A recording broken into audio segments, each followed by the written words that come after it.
পিতা পরমেশ্বর ধন্যবাদ মহান প্রভু যিশুর নামে। আর যিশুকে জানাই অসংখ্য অসংখ্য ধন্যবাদ। আজকে একটা বিষয় নিয়ে আলোচনা করব। পরমেশ্বরের বাক্য যোহন 3:16 বলছে, কারণ ঈশ্বর জগৎকে এমন প্রেম করিলেন যে আপনার একজাত পুত্রকে দান করিলেন, যে কেহ, সে হিন্দু মুসলিম খ্রিস্টান বৌদ্ধ যে কেহ, কোটিপতি আরবপতি সেনাপতি মন্ত্রী নেতা যতজন আছে, যে কেউ তাকে বিশ্বাস করে সে বিনষ্ট না হয় কিন্তু অনন্ত জীবন পায়। কেননা ঈশ্বর জগতে বিচার করিতে পুত্রকে প্রেরণ করেন নাই, কিন্তু জগৎ যেন তাহার দ্বারা পরিত্রাণ পায়।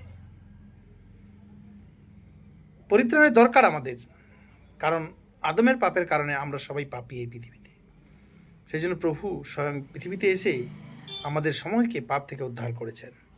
18 পদে বলছে, যে তাহাতে বিশ্বাস করে তাহার বিচার করা যায় না, যে বিশ্বাস না করে তাহার বিচার হইয়া গিয়েছে, যেহেতু সে ঈশ্বরের একজাত পুত্রের নামে বিশ্বাস করে নাই। আর সেই বিচার এই যে জগতে জ্যোতি আসিয়াছে এবং মানুষেরা জ্যোতি হইতে অন্ধকার অধিক ভালোবাসিল, কেননা তাহাদের কর্ম সকল মন্দ ছিল। এবার বলছে 20 পদে বলছে, কারণ যে কেউ সদাচরণ করে সে জ্যোতি ঘৃণা করে এবং জ্যোতির নিকটে আইসে না, পাছে তাহার কর্ম সকল ব্যক্ত হয়। তারপরে মানুষ আজকে কেন সত্যকে অবলম্বন করতে চাইছে না? কারণ মানুষের কর্ম মন্দ, আর সেই মন্দ কর্ম থেকে সে ছাড়তে চাইছে না।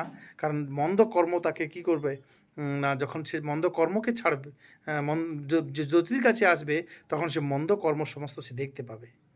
আর সেই জন্য মানুষ যিশুকে গ্রহণ করতে চায় না। প্রত্যেক ব্যক্তি যেন সেই প্রভু যিশুকে গ্রহণ করে অনন্ত জীবন পায়, কারণ প্রভু যিশুই বিপদ সত্য জীবন, আর কোনো রাস্তা নেই স্বর্গে যাবার। পিতার ধন্যবাদ মহান প্রভু যিশুর নামে, আর যিশুকে জানাই অসংখ্য অসংখ্য ধন্যবাদ।